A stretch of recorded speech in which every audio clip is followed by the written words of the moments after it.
আইসিসির একজন এসে তার সাথে পরিচয় করাই দিচ্ছে যে বাংলাদেশের সুপারস্টার আম্পায়ার। এইবার প্রথম ভালো করাতে যেটা হয়েছে যে আমাকে টপ 3-তে তারা রেখেছে। ভারত পাকিস্তানের ম্যাচ বা এশিয়া কাপের ফাইনাল ম্যাচের থেকেও আমাদের ডিপিএল এর প্রেশার অনেক বেশি। আলহামদুলিল্লাহ, যেমন চিন্তা করে গিয়েছি তার থেকে ভালো হয়েছে। যে অনেক সময় আছে না যে এক্সপেকটেশন, আমি এতটা এক্সপেক্টও করিনি যে এত ভালো করতে পারবো। ইন্ডিয়া পাকিস্তানের ম্যাচটা করব জানি, কিন্তু অনফিল্ড পাবো সেটাও জানি না। এশিয়া কাপের শুরুটা ইন্ডিয়া পাকিস্তানের ম্যাচ এবং সেটা খুব ভালো হয়েছে। সেখান থেকে আমার কাছে মনে হয়েছে প্রথম ইমপ্রেশনটা খুব ইম্পর্টেন্ট ছিল। সেই ইমপ্রেশনটা যখন দেখেছে যে আমি এত ভালো করেছি, সেটাই হয়তো বা ফাইনালে আমাকে ম্যাচটা পাওয়ার জন্য অনেকটা হেল্প করেছে। আর আমার মনে হয় আপনারা সবাই ম্যাচ দেখেছেন, আপনাদের সবার দোয়ায় এবং আমার চেষ্টায় আমি খুব ভালো একটা টুর্নামেন্ট করে এসেছি। স্বপ্নের মতো একেবারে, মানে এশিয়া কাপের ফাইনালটা করব এবং ফাইনাল শুধু করা না, চ্যালেঞ্জ তো অনেক বেশি থাকে, সেটা ভালোভাবে সম্পূর্ণ করাটাও আসলে খুব বড় ব্যাপার। আর আমি খুবই খুশি হয়েছি যে সবাই আমার ম্যাচটা দেখেছে, বিশেষ করে বিসিবির আম্পায়ার্স ডিপার্টমেন্ট।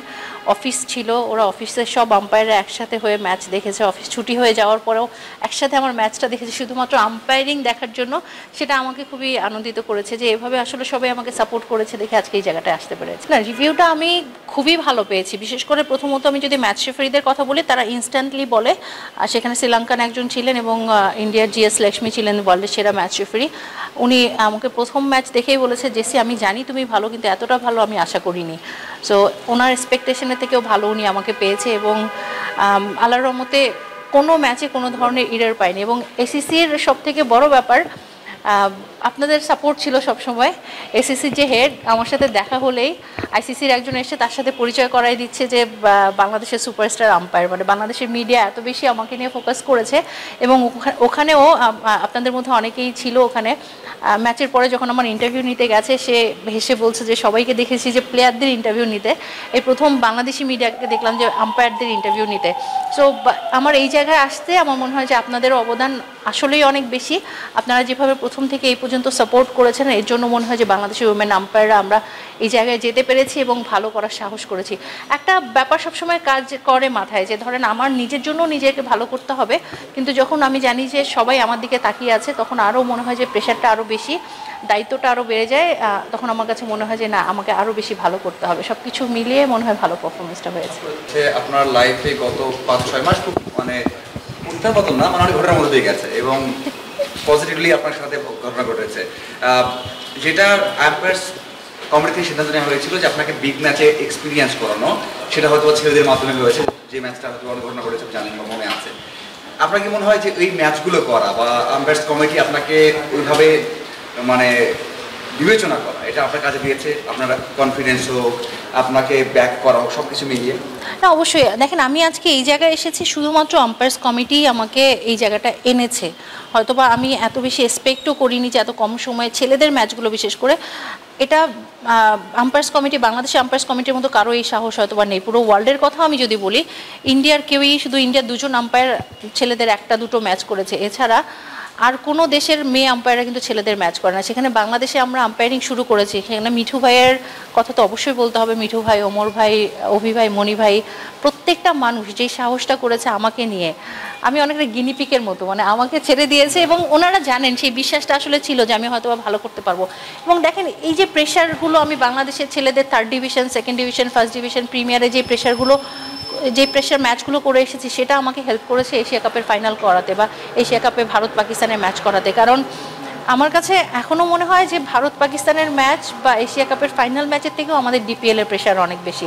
সো এর থেকে বেশি প্রেশারের ম্যাচ তো আমি আসলে করেই গেছি এর আগে, যার কারণে ওই ম্যাচগুলো আমি খুব এনজয় করছিলাম, প্রেশার ফিল করিনি। আর প্রত্যেকটা দেশের আম্পায়াররাও আসলে সেই কথাটা বলে যে বাংলাদেশের ক্রিকেট বোর্ড এবং আম্পায়ার্স কমিটি যেভাবে আমাদেরকে ব্যাক করেছে, যেভাবে আমাদের নাম আইসিসিতে পাঠিয়েছে, ইন্টারন্যাশনাল ডেবিউ করেছে, ছেলেদের ম্যাচে দিয়েছে, সেটা হয়তোবা আর কোথাও কোনো ওয়ার্ল্ডে এত ভালোভাবে করেনি, যার কারণে আমরা আসলে ভালো করতে পেরেছি। এখন কিন্তু পুরো ওয়ার্ল্ড জানে যে বাংলাদেশের আম্পায়াররা ভালো।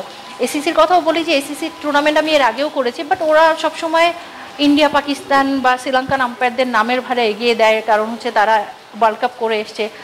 একটা মুখস্থ জিনিস যে শ্রীলঙ্কান ইন্ডিয়ান নাম্বারে 1 নাম্বার 2 নাম্বারে থাকবে, আমরা হয়তো 8 জনের মধ্যে 6, 7, 8 নাম্বারে রাখবে। বাট এইবার প্রথম ভালো করাতে যেটা হয়েছে যে আমাকে টপ 3-তে তারা রেখেছে এবং সেটা আমার মনে হয় যে আমি প্রমাণ করতে পেরেছি যে বাংলাদেশের আম্পায়াররা ভালো।